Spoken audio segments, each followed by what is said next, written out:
I heard the first pop just as I reached for a bag of frozen waffles. It didn't sound like a gunshot. Not at first. It was flat, distant, like someone slapping a countertop. But the second one came faster, sharper, echoing off the fluorescent lit ceiling with an urgency my brain didn't want to name. I froze, hand still extended inside the frosty metal bin. The aisle was too quiet. There was no music playing, no customers talking, just the low hum of refrigeration and the faint rattle of Kyle's shopping cart as he rounded the end cap behind me. We shouldn't have gone. I knew it as soon as we left his apartment. The cold outside had that metallic taste, the kind that bites the back of your throat and makes everything feel off. Like the night had teeth. Kyle had suggested the trip after dinner, casual as ever. Just need eggs and coffee. You want anything? I almost said no. But after a week of guest lecturing at the community college and staring at the ceiling of my motel room, I figured a late-night Walmart run with my old roommate would be nostalgic. We used to live for 2 a.m. burrito runs back in college. This felt harmless, familiar, dumb. I think that's why it hurt more how quickly that illusion shattered. Kyle appeared beside me again, tossing a 6-pack of Red Bull into the cart. You good? I was about to reply when the third sound hit. Louder this time. Closer. A shelf rattled somewhere behind us. Kyle's face changed. He wasn't grinning anymore. That's when we heard the screaming. Not loud, not dramatic. Just one voice. Male. Panicked. Then another sound. Heavy. Like something falling. Then a crack. That one was unmistakable. We ducked without thinking. Kyle pulled me behind a display of laundry detergent. I crouched beside him, heart slamming. The floor smelled like artificial lemon and something else, burnt acrid. My hands pressed into cold linoleum tiles. I realized I was holding my breath. Across the aisle, a bag of Doritos exploded. Shards of orange chips scattered like confetti. Then another pop. And another. Someone was firing. We stayed still. So still. Kyle mouthed something to me, but I couldn't hear it. Not over the blood in my ears. This isn't real. This isn't happening. This is Walmart. But the body crawling across the floor said otherwise. A woman, maybe mid-30s, dragging herself toward a checkout lane. I saw her leg twisted wrong. She wasn't screaming, just sobbing, like she was out of sound. Then the PA crackled to life overhead. Security to the voice, cut out. And then came the fire alarm, blaring, shrieking, lights pulsing red across the ceiling. The shooter kept moving. We could hear the footsteps now. Slow, deliberate. We had to move. Kyle whispered, "We go left, toward toys. Cut through garden. Exits near." I nodded. The moment we stepped out from behind the end cap, I saw the floor differently. It wasn't a store anymore. It was a war zone. Abandoned carts, spilled cereal, shoes, just shoes, no feet. I tried not to wonder why. The toy aisle was eerie. Plush animals strewn across the tiles like they'd fainted. A stuffed giraffe missing a head.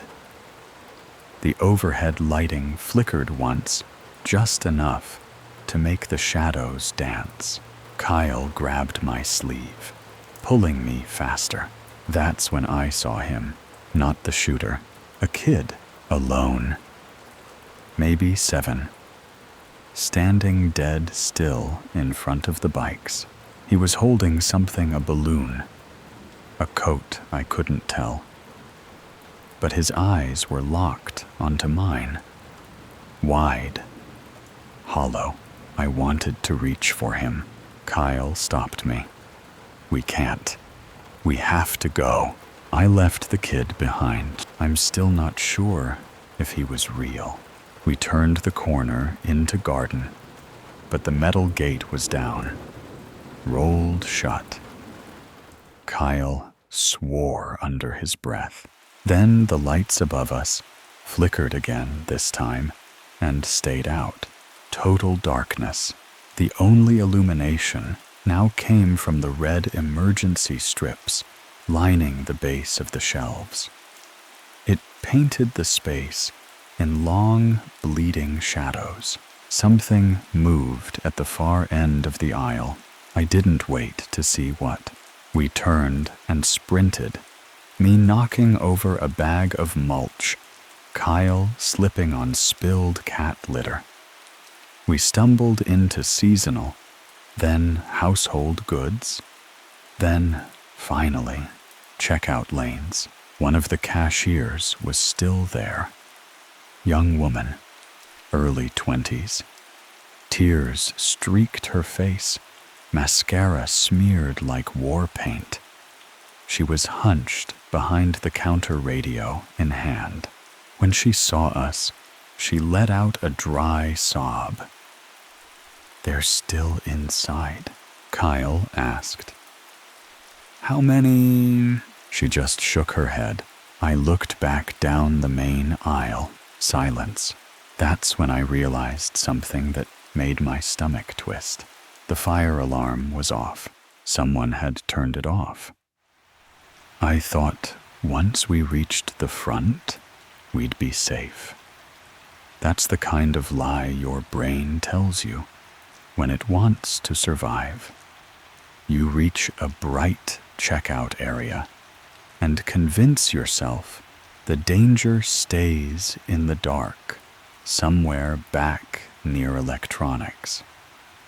But fear doesn't follow rules. It follows silence. And silence was all we had. The cashier, her name tag, said Morgan was still on her radio. But whoever was on the other end wasn't responding. Static. Her lips trembled as she repeated code 500. East doors. Active threat. Multiple guests down. The words sounded rehearsed, like she'd practiced them for a drill. But this wasn't a drill. There was blood on her sleeves. Kyle pulled me aside. His face had changed. No more sarcasm, no more old roommate glow. Just raw, primal focus. "There's an emergency exit behind the stockroom." "Remember," he whispered. I nodded. I didn't remember. I just didn't want to slow him down. The moment we moved past the last register, we saw it again. Not the shooter. Not a victim. Just a shoe. A woman's sneaker. torn and streaked with something brown-red. No foot.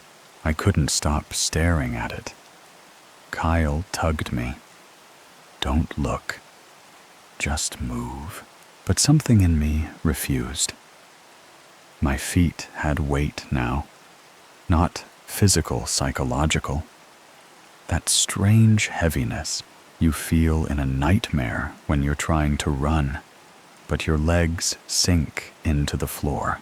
That's when I noticed the carts, 4 of them, clustered together, near the customer service desk, almost like a barricade. But no one behind them.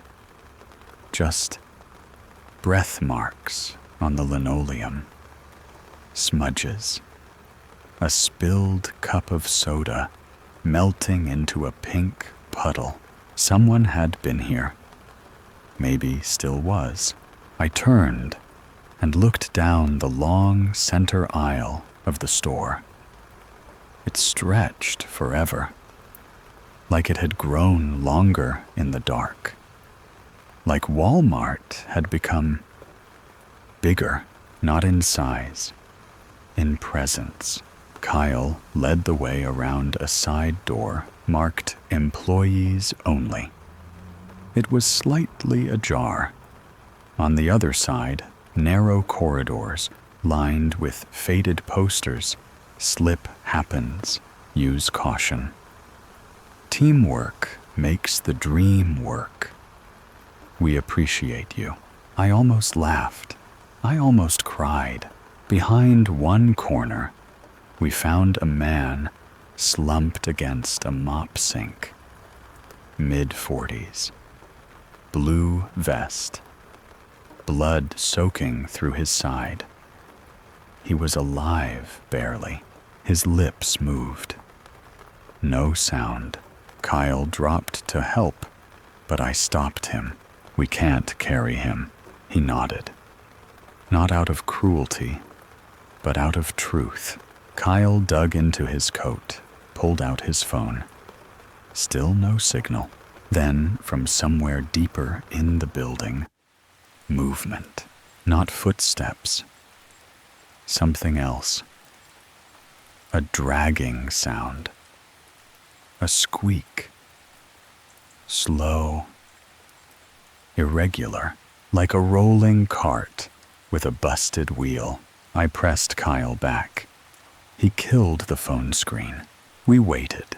The sound passed by the hallway outside just once, then faded. Still, we didn't move. Time melted. I don't know how long we waited in that supply hallway. Long enough for the buzzing in the ceiling lights to start sounding like whispers. Long enough for my hands to go numb from gripping the shelf beside me. Then I remembered something. The kid, the one I saw near the bikes, his face. Those eyes. Had I imagined him? Had anyone else seen him? I whispered more to myself than to Kyle. You think he made it? Kyle blinked. Who? The kid. He paused. Then said, What kid? That answer broke something in me. I remembered him clearly. Too clearly. His small hands clutching fabric. His gaze. But maybe trauma makes you see things. Or maybe some aisles don't just hold toys. Maybe they hold echoes. We moved again. When the emergency lights began to dim, signal the backup system was dying. Kyle tried a side exit, locked. Another, barred. Then we heard a door open behind us. Not slam, not creak. Just the soft sound of a metal push bar releasing. We ducked into the janitor's closet. I'd never been in one before, and never want to be again.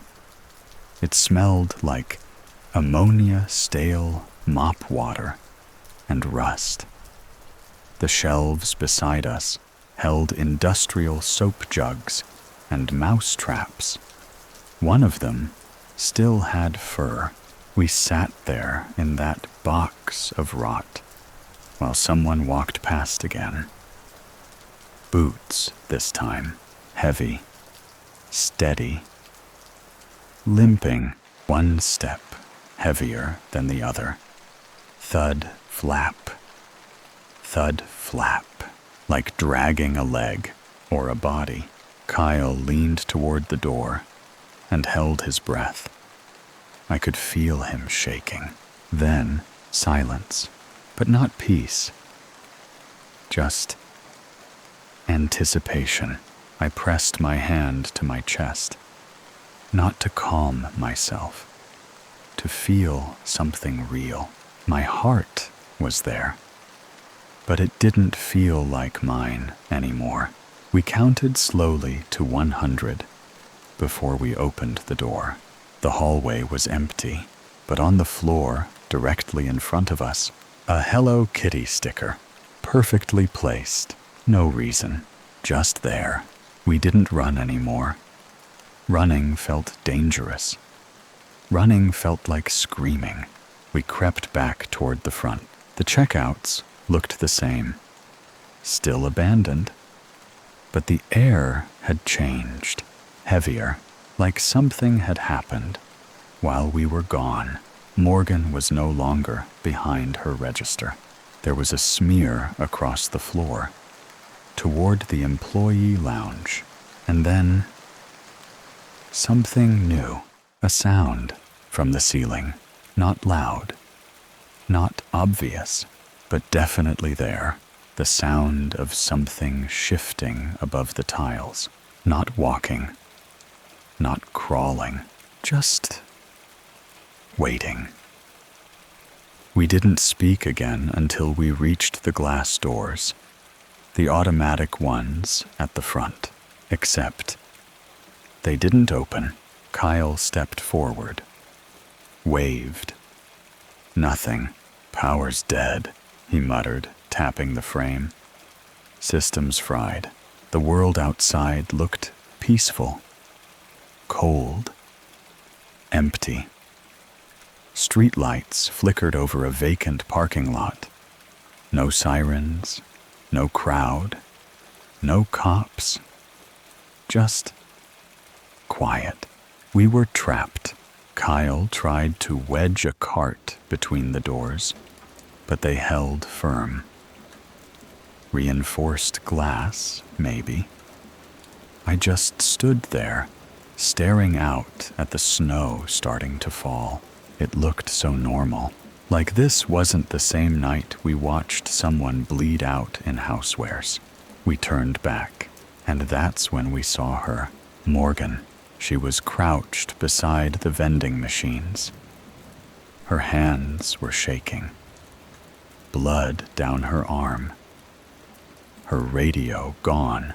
She saw us and staggered to her feet. She started, then stopped. Her eyes widened. Not at us. Behind us, I turned, and for the first time, I saw him. He wasn't how I imagined. Not masked, not armored, just a man, middle-aged, wearing a black hoodie, jeans, and mismatched shoes. His right foot had a thick, black boot. The other, a hospital sock. His hands were empty, but the way he stared, it was like we weren't people, just noise. He wanted to silence. He didn't speak, just started walking toward us. Slow, even, controlled, Kyle whispered. We run on 3, I nodded. 1, the man raised his arm. 2, something glinted. Metal. 3, we split. I ran left. Into health and beauty. Ducking behind displays of shaving cream and toothpaste. Kyle bolted toward the back, drawing the man's gaze. I didn't look back. The shelves became a blur. I kept moving, my body operating without me. I passed vitamins, first aid, tampons. Then I turned into the aisle with the mirrors. Bad choice. I saw myself, sweaty, wide-eyed, foreign. I didn't recognize that face. And behind it, behind me, a shadow, reflected in 10 tiny plastic mirrors, all stacked on the shelf. I didn't think. I smashed through the display, shattering acrylic, and pushing into the cleaning aisle. Bleach, sponges, plastic buckets. It smelled like childhood and terror. Then a hand grabbed me. It was Kyle, bleeding from his shoulder, but alive. "We go up," he hissed. "What?" "Ceiling hatch. Maintenance." He pointed. I looked up. Sure enough, above the paper towel shelf, a square tile was missing. A maintenance ladder bolted into the side wall, nearly invisible, unless you knew where to look.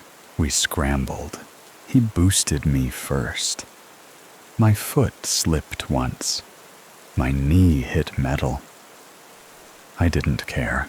I climbed, pulled myself into darkness. Kyle followed.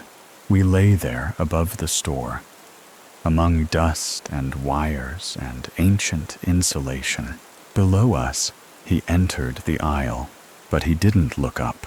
He just stood there, breathing, then walked away. We waited an hour before moving, used Kyle's phone light to navigate the ceiling space until we found a service ladder near receiving.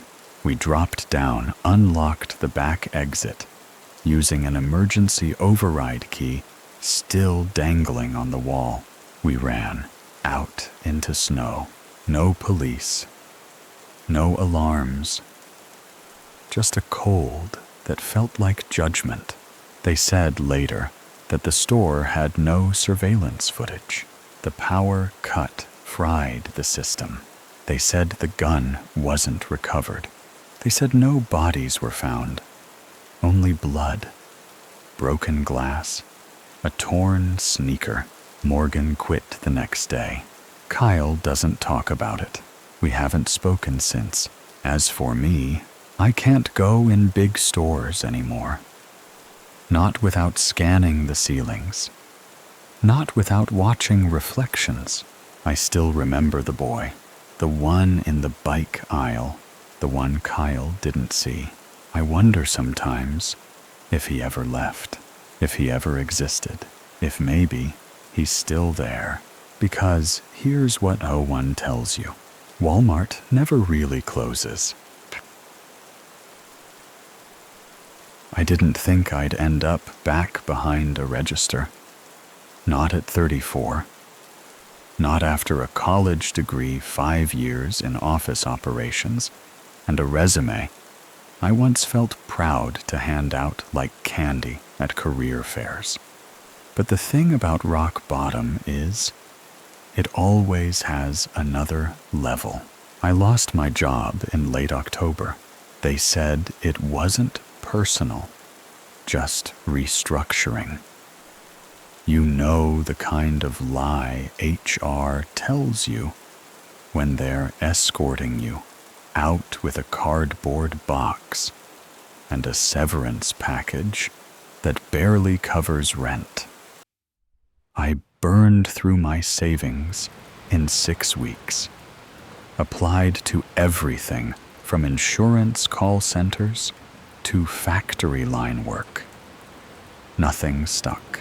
Rent doesn't care about your pride. Neither do utility companies.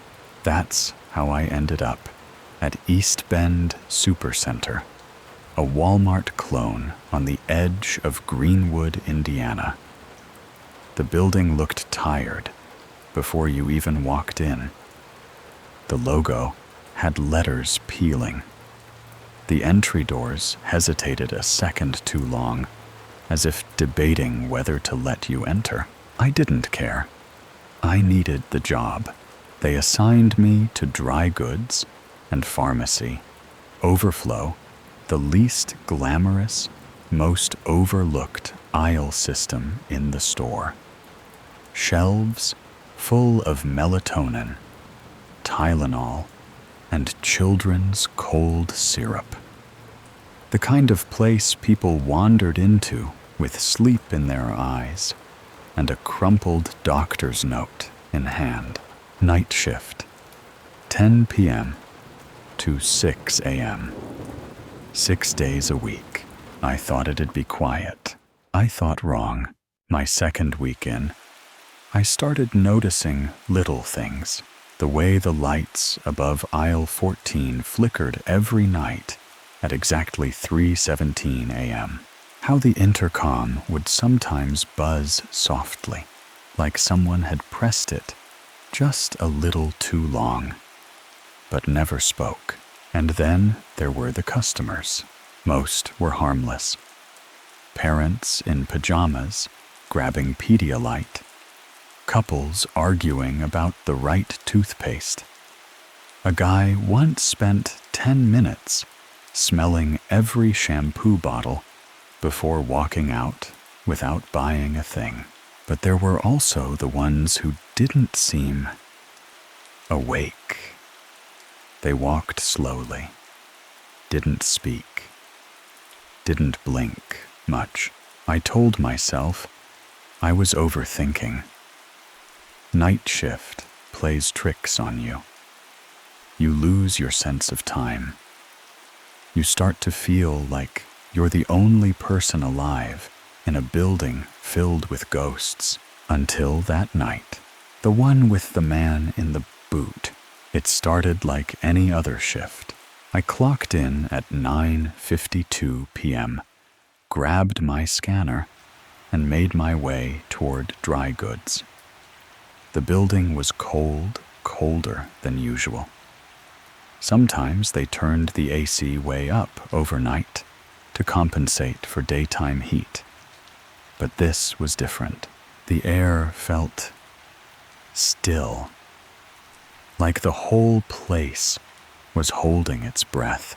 By 1:30 a.m., I was restocking cough drops near the pharmacy. The pharmacist, Jazz, had gone home an hour earlier. Her shift ended at midnight sharp. I was alone in that section. Or at least I thought I was. I didn't hear him come in. I didn't hear the door chime. Didn't feel the air shift. But when I looked up, he was already halfway down the aisle. Tall, thin, maybe in his 50s, wearing a heavy gray coat with a hood that shadowed most of his face. What I could see, cheeks sunken, skin sallow, one pant leg torn. No cart, no basket, and he was limping. But not the way people limp when they're tired or sore. His gait was unnatural.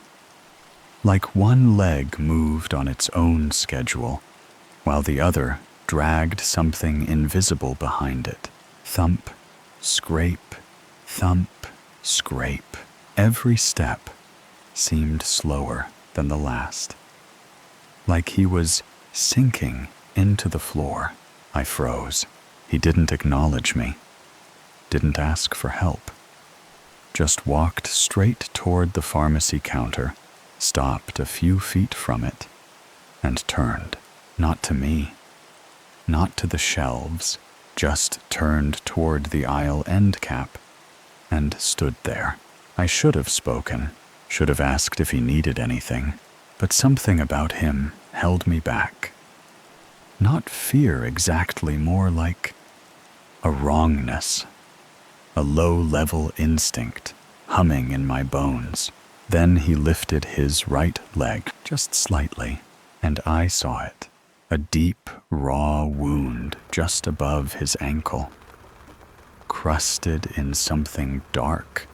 The fabric of his pants fused into the gash like it had been there a long, long time. And then he pulled his pant leg back down, smooth, calm, like it was routine. He turned around and walked away, still limping, never looked at me, never spoke. The sound of his boot echoed long after he was gone. I didn't move for at least a full minute after he left, just stood there, staring at the empty aisle like he might come back. Or like maybe he hadn't really been there to begin with. Then slowly, I walked toward the spot where he'd stood. There was nothing unusual. No blood. No footprints. No smell.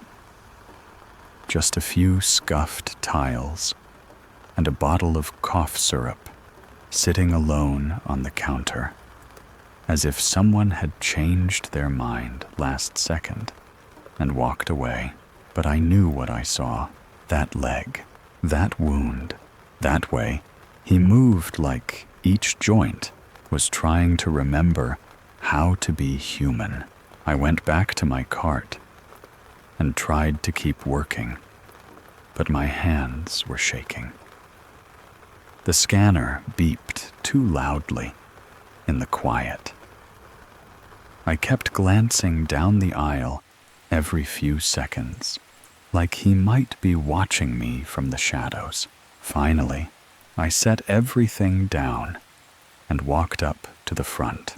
Marcus, one of our overnight supervisors, was hunched over his clipboard near customer service, pretending to care about inventory. I asked if he'd seen anyone come in through the pharmacy entrance in the last 20 minutes. He shook his head. Nope. Nothing. It's been dead all night. I explained carefully what I'd seen. His response, probably just a junkie. They wander in sometimes, looking for painkillers, you know. I asked if we could check the cameras. He sighed. It's 3 a.m., dude. They only pull footage if something gets stolen. You want me to write up a report about a limping guy who didn't buy anything? I didn't answer, just walked back to my section. But something about Marcus's tone felt wrong. Like he wasn't brushing me off because he didn't believe me, but because he didn't want to. I tried to finish my shift. I really did. But that image kept circling in my head. The rawness of the wound. The way he didn't even flinch when his exposed skin touched the cold air. How he walked away like he had nowhere else to go, but also no reason to stay. At 4:08 a.m., I gave in. I walked to the back office, waited until no one was around, and pulled up the security monitor. I wasn't supposed to, but no one ever locked the terminal, and most of the managers were asleep on folding chairs until morning stock arrived. I rewound the feed to around 1:30 a.m., scrolled through. Nothing. He wasn't there. Not on the pharmacy cam. Not in the dry goods aisle. Not even at the entrance. It was like he never existed. I blinked hard, leaned in, scanned every shadow, every reflection in the freezer glass. Still nothing. I even checked the timestamp. It was correct. He was gone. No, he'd never been there. I didn't sleep that day. Just sat on my couch, blinds closed, brain screaming. Had I hallucinated? Was it exhaustion? Stress? Early signs of something worse? I looked up hospital records, shooting victims, obituaries. Nothing, but the image wouldn't leave my mind. The limp, the boot, that look on his face, like he knew I saw him and didn't care. Or worse, like he wanted me to. I went back to work the next night, tried to act normal, stocked allergy meds, answered a dozen questions about ibuprofen doses. But around 2:40 a.m., something caught my eye. A trail of wet prints, just a few, faint, leading from the back storage hallway to the pharmacy. They weren't there 30 minutes earlier. And here's the thing. It wasn't raining. It hadn't snowed. And they didn't look like footprints. They looked like drag marks. Parallel streaks, like something heavy and soft had been pulled across the floor. I followed them slowly, my breath tight. They led all the way to the pharmacy counter, and then stopped, just ended. Nothing underneath. No item dropped. No person. Just air. The cameras didn't catch those either. I checked again. I even screenshot them, but when I tried to open the files at home, they were blank. Not corrupted, just blank, white images. I showed Marcus. He said maybe the camera was glitching, but I knew that wasn't it. He knew it too. I could see it in his eyes. Then came the final straw. A week later, the cleaning crew found a crumpled receipt behind the pharmacy shelves. It wasn't dated. No barcode. Just a scribbled message, written in shaky black ink. He's still bleeding, but he doesn't want it to stop. I asked where they found it. They said it was lodged under the lip of the counter, in a place no customer could reach. I asked who wrote it. They shrugged. I asked if they'd reported it. They hadn't. People write weird stuff all the time, the cleaner told me. Yeah, I replied, but not on our paper stock. We don't use that kind anymore. He looked at me like I was crazy. Maybe I was, but I know what I saw, and I know what I didn't. After the note, I started dreaming about him. It always began the same way. I'm standing in aisle 9, holding a bottle of off-brand cough syrup. The lights flicker overhead. I hear the sound before I see him. The limp, the drag, the boot on polished tile. Then he turns the corner eyes, already locked on mine. His mouth is open, but there's no sound. Just blood, pouring steadily from his pant leg, pooling between the shelves, creeping toward my shoes. I try to move. I can't. And just before it touches me, I wake up, soaked, cold, breathless. These weren't dreams. They were hauntings, and they kept getting worse. One night, I came home to find muddy boot prints across my kitchen tile. My door was locked, my windows shut. Nothing stolen, just the tracks.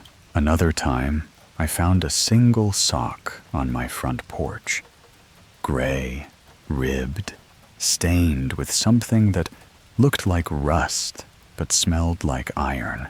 I threw it away. Next night, it was back. I told myself I was unraveling. That sleep deprivation can simulate psychosis, that none of it was real. But that's the thing about horror. It doesn't need to be real to ruin you. It just needs to feel true. I asked to be moved to another department. They gave me pet supplies. I lasted 3 days. Then a customer returned a leash with a receipt that had the same handwriting as the note behind pharmacy. Same shaky lettering, same black ink. No barcode. Eventually, I quit. No warning.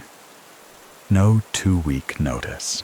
I walked out mid-shift, left my scanner in aisle 4, and never went back. But I couldn't escape him. I started seeing him in other places. A reflection in a store window. A man sitting on the bus, just for a moment, then gone. A boot print in the parking lot outside my apartment. Always the same limp.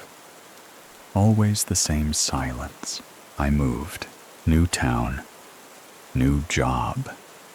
Day shift only. No pharmacies. No Walmart clones. It helped for a while. Until last week. I was in a hardware store picking up caulk and light bulbs.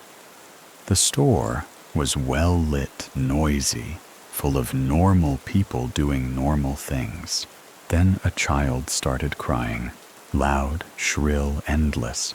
I turned, and there he was, 30 feet away, behind the shelves of cleaning products.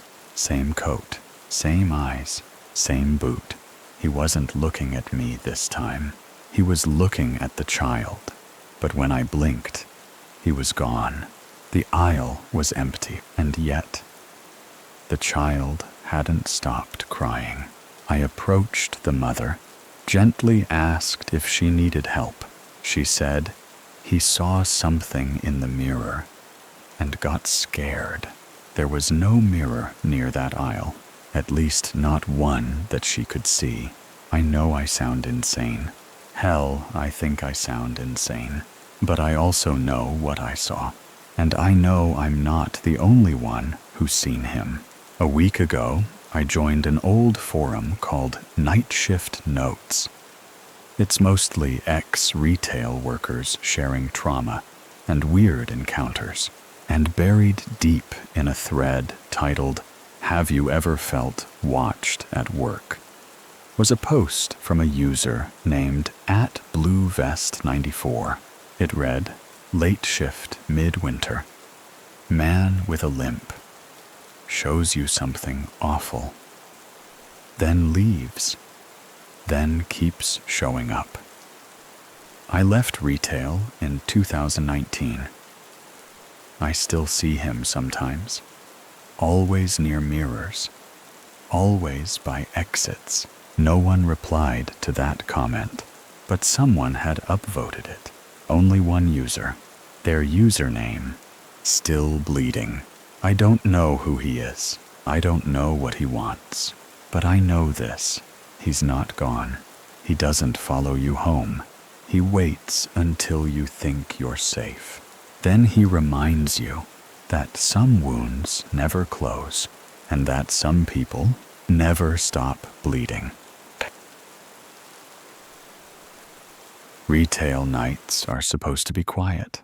Lonely, maybe. Boring at worst, but quiet. That's what I used to tell myself on my 3rd cup of vending machine coffee at 2:15 a.m. when the only sounds in the store were the hum of the floor buffer and the faint, looping pop music from the overhead speakers. At night, you notice things others miss, like which freezer doors don't shut properly, or which shelf labels are slightly crooked, or how the air always feels a little heavier in the pharmacy section. I worked at East Bend Supercenter, a Walmart knockoff on the edge of a town that forgot to grow. You know the kind, half the lights flicker, the other half never worked. Most of the signs were either out of date or peeling. The only thing that changed were the people who walked in after midnight. That night was like any other.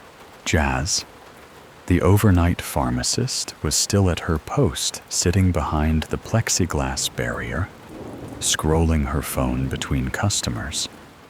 She was maybe 5'2", wore a lab coat 2 sizes too big, and had a voice so gentle it could have soothed a crying baby or a furious customer. Either way, there was one woman at the counter, chatting softly while clutching a bottle of cough syrup and a crinkled paper prescription.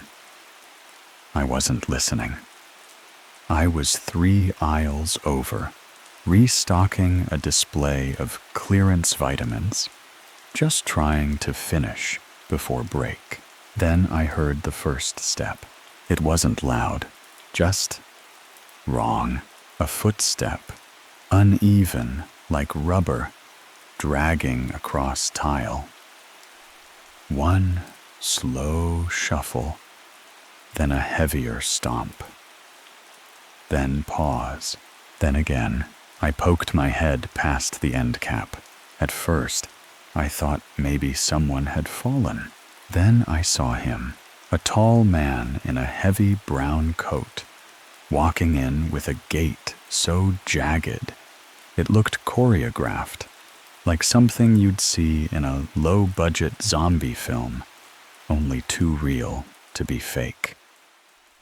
One leg moved like it remembered how to walk. The other dragged behind like dead weight. He wore no gloves, no hat, even though it was snowing outside. His hair was matted, tangled against his temples. His pants were damp around the bottom one leg, torn just above the shin. I watched him move toward the pharmacy. Not fast, not slow, just direct.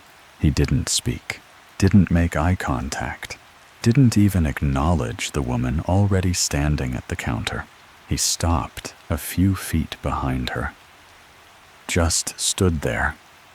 Jazz gave a polite glance, finished scanning the prescription bag, and said, "I'll be with you in just a second." No reply. The woman glanced over her shoulder, then slowly stepped aside. The man moved forward, still silent, still dragging that leg. Jazz smiled the way we're trained to. "Do you have a prescription?" That's when he did something I still think about every time I see someone limp. He reached down, not fast, just calm.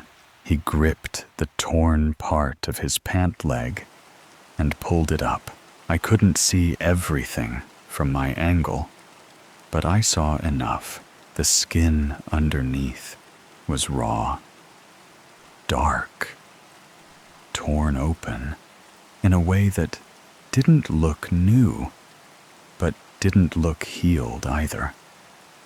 Tissue pushed through the fibers like something trying to escape. And yet, there was no fresh blood, just dampness. A deep, oozing darkness that clung to the fabric like old oil. I expected Jazz to flinch. She didn't. She just stared. So did I. Then, without a word, he let go of the pant leg. It dropped back into place. He turned and walked away. Not a word. Not a glance. Not a limp of pain. Just that same steady rhythm. Drag, step, drag, step. He vanished around the corner, back toward the main exit. And then the store felt heavier, like someone had whispered a terrible secret into the walls, and they hadn't figured out how to hold it yet. We didn't speak right away. Jazz and I stood there, separated by 10 feet, and a thin wall of cold medicine, both staring into the space he'd just walked through. The air still felt disturbed, like it hadn't settled, like his presence had left a weight behind, and neither of us was ready to breathe it in. I walked slowly to the pharmacy counter. Jazz hadn't moved. The other woman, the customer, was gone. I didn't even see her leave. No receipt, no footsteps, no questions. Just gone. Jazz blinked when she saw me. "You saw that, right?" she asked. Her voice was barely above a whisper. I nodded. What the hell was that? I didn't have an answer. She leaned over the counter and whispered. He pulled up his pants. I said nothing. There was something wrong with him, she continued. That wasn't just an injury. It was like, she trailed off. Like what? A wound that didn't bleed. A man who didn't wince. A moment that didn't belong to time. I walked back around the end cap to where he'd stood. There were faint marks on the floor. Not footprints, more like smudges, circular and damp. Not blood, but something thicker than water.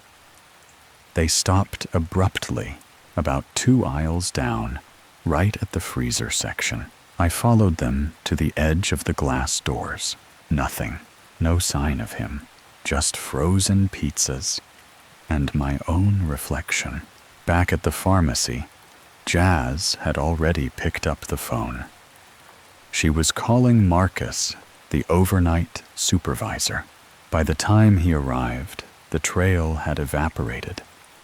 The marks were gone.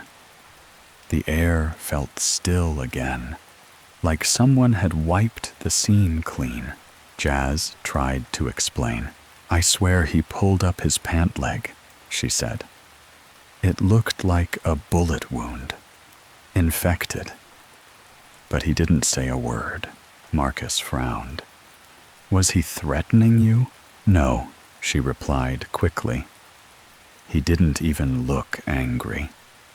Just empty. Marcus looked at me. I nodded. You saw it too. Yeah? I was stocking vitamins. I heard the limp first. He looked skeptical. And then he just left. He didn't buy anything I said. Didn't even speak. Marcus crossed his arms. There's no exit back there. We all knew that. The pharmacy was boxed in. The only ways out were forward into the store or through the locked employee-only door behind the counter. We pulled the footage, or tried to. The camera over aisle 12, where I first saw him, had static between 2:03 and 2:07 a.m. Pharmacy cam. Blurred. Just a long gray smear across the frame where the man should have stood. The footage reset at 2:08 with a shot of Jazz rubbing her forehead, me standing in the background, and no sign of anyone else. System glitch. Marcus muttered. Jazz shook her head. This store has a glitch every time something weird happens. She was right. 6 months earlier, a woman had collapsed near the pet food aisle. When EMTs arrived, she was conscious again, but swore she saw someone watching her from inside the dog crate display. The cameras glitched that night too. I didn't want to believe in patterns, but I wasn't ready to call this random either. Later that night, Jazz found a note taped under the counter. It wasn't there before. She was certain. The tape was yellowed, old, but the paper was crisp, written in the center in neat block letters. He's already dying. Let him walk. That was all. No signature. No timestamp. Jazz held the paper like it might bite. She looked at me, her eyes wide. Do you think it was from him? I shrugged. When would he have left it? We checked the tape again, rewound the whole segment in slow motion. No one bent down.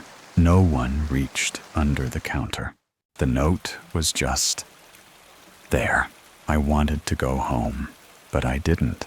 I stayed the rest of the shift, pretending to stock baby formula, while my brain tried to make sense of it all.